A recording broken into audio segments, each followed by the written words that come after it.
Mikä pyöräilyssä koukuttaa? Jaa, hyvät ystävät ja tietenkin kesä aina täytyy sanoa näin. Ja sitten 4 vuoden aikaa, että pystytään ajamaan maastossa talvellakin jonkun verran polkuja ja syklokrossia ja aika-ajoa ja maantieajoa. Ja ennen kaikkea tämä laukaalainen hieno luonto ja erittäin suuret korkeuserot vaihtelevat, mitä ei monesti paikasta Suomesta löydy.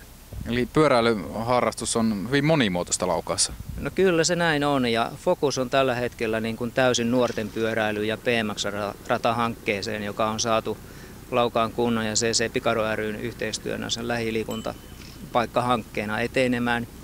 Ja toivotaan, että 2014 kesänä päästäisiin jo harjoittelemaan ja pitää nuorisolle toimintaa BMX-radalla. Mitä tämä pyöräilyharrastuksena niin vaatii ensinnäkin harrastajalta itseltään?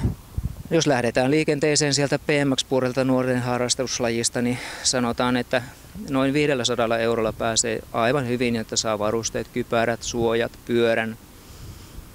Itse asiassa kypärä on pakollinen, täytyyhän se pyörä tietenkin olla. Niin, monet ehkä mieltää pyöräilyn tämmöisenä yksilölajina, mutta väitätkö näin, että se on yhdessä tekemistä? Olen pelannut kiekkoa, olen pelannut jalkapalloa ja nyt olen pyöräillytkin, niin kyllä pyöräily on enemmän joukkuelaji kuin moni muu.